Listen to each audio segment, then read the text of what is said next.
सिर्फ Benjamin Netanyahu ही नहीं चुनावी मझधार और शिकस्त के दलदल में फंसे हैं, बल्कि अमेरिका में भी मिड टर्म इलेक्शन होने वाले हैं और डोनाल्ड ट्रंप भी अपनी ही बिछाई बिसात में बुरी तरह से उलझ चुके हैं। ईरान के साथ छिड़ी इस जंग के बीच अमेरिकी हथियारों के घटते जखीरे को लेकर वॉशिंगटन के अंदर जबरदस्त खींचतान मची हुई है। एक मीडिया रिपोर्ट के मुताबिक अमेरिका की फौज अपने बेहद advance third missile defence system के करीब 80% इंटरसेप्टर्स इस्तेमाल कर चुकी है। स्टॉक पाइल्स की वहां कमी हुई है। इतना ही नहीं, पेट्रियट मिसाइल डिफेंस सिस्टम के भी लगभग 50 से 60% इंटरसेप्टर्स खर्च हो चुके हैं।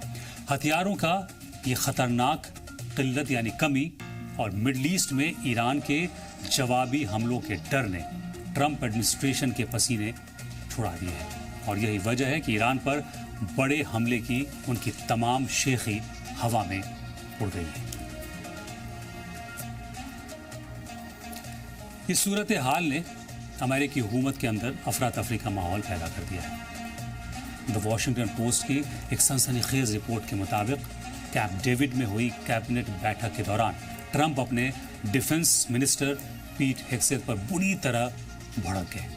ट्रंप ने हेगसेथ पर सीधा इल्जाम लगाया कि उन्होंने ईरान के साथ जंग के बीच अमेरिकी हथियारों के स्टॉक की असलियत को लेकर व्हाइट हाउस को गुमराह किया।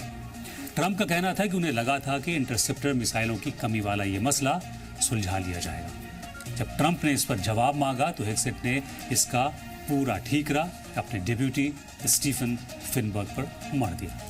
हालांकि व्हाइट हाउस की प्रेस सेक्रेटरी कैरोलिन लेविट ने इसे पूरी तरह फेक न्यूज बताकर इस खबर को खारिज करने की कोशिश की, लेकिन वॉशिंगटन के गलियारों में मचा ये घमासान छुप नहीं सका। अमेरिकी फौज के जमीनी हालात इतने नाजुक हो चुके हैं कि फौज के बड़े अफसरान अब ट्रंप को सीधे आईना दिखा रहे हैं। अमेरिका के जॉइंट चीफ्स ऑफ स्टाफ के चेयरमैन जनरल डैन कैन ने ट्रंप के बेहद करीबी अफसरों को साफ तौर पर आगाह कर दिया है कि उन्होंने CIA director John Ratcliffe, foreign minister Marco Rubio और वाइस प्रेसिडेंट JD वैंस से साफ लफ्जों में कहा है कि अमेरिका को अब इस जंग से बाहर निकलने का रास्ता तलाश करना चाहिए।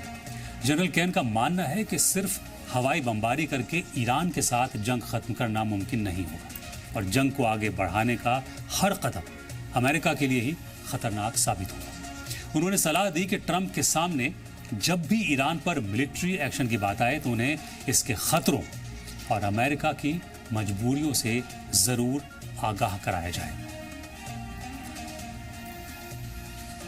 शायद इन्हीं हालात के पेश नजर अमेरिका की तरफ से सीज फायर की नई खबर प्लान की जा रही है।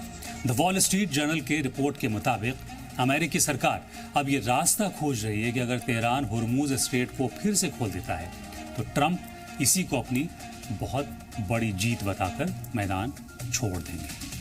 अब सवाल ये उठता है कि हुर्मुज तो जंग शुरू होने से पहले भी खुला हुआ था, वो तो कभी मुद्दा था ही नहीं। इस जंग का मुद्दा तो ईरान का न्यूक्लियर प्रोग्राम था, यूरेनियम एनरिचमेंट था, जिसे किसी तानाशाह की तरह ट्रंप हर फोरम से दोहराते थे कि ईरान को न्यूक्लियर हथियार नहीं बनाने देंगे। अब अमेरिका की उस सनक, उस दीवानेपन और उस तानाशाही का क्या होगा? दरअसल डोनाल्ड ट्रंप के इस यू टर्न के पीछे अमेरिकी सियासत की बहुत बड़ी मजबूरी है। अमेरिका में मिड टर्म इलेक्शन में अब महज 3 महीने से भी कम का वक्त बचा है। ट्रंप और उनकी पूरी टीम कोई भी ऐसा रास्ता तलाश कर रही है जिससे तकरीबन 6 महीने लंबी जंग को अमेरिकी अवाम के सामने एक फर्जी जीत के तौर पर पेश किया जा सके, उसे बेचा जा सके। रिपोर्ट्स के मुताबिक ट्रंप पिछले कई हफ्तों से अपनी झूठी जीत का ऐलान करने के लिए जमीन तैयार कर रहे हैं। उन्होंने अपने करीबियों से निजी बातचीत में यहां तक कबूल कर लिया है कि तेहरान के साथ किसी न्यूक्लियर डील के बिना भी अमेरिका पीछे हटने को तैयार है। लेकिन सवाल वही है कि अगर 6 महीने की तबाही और करोड़ों डॉलर फूंकने के बाद अमेरिका को खाली हाथ भागना पड़ रहा है तो फिर इस जंग का नतीजा क्या निकला? इस खेल में शिकस्त किसकी हुई और फतेहमंद कौन हुआ? हालांकि ट्रंप ने हमेशा की तरह फिर से पलटी मारी और ये दावा ठोक दिया कि हुर्मुज स्ट्रेट से बारूदी सुरंगें साफ कर दी गई हैं और अब पूरा हुर्मुज का रास्ता अमेरिकी कंट्रोल में है। लेकिन ट्रंप के इस दावों की हवा जमीन पर फौरन निकल जाती है। अगर हुर्मुज वाकई अमेरिका के कंट्रोल में है तो जैसे अमेरिकी अलाइज मुल्क का कोई जहाज वहां से गुजरता है, ईरान उस पर हमला कैसे कर देता है। यूएई के एक जहाज ने वहां से गुजरने की कोशिश की तो ईरान की IRGC की नेवी ने उस पर हमला कर दिया। ट्रंप के दावों और जमीनी हकीकत का ये फर्क साफ दिखता है कि वो अमेरिका की आवाम की आंखों में धूल झोंकने की कोशिश कर रहे हैं।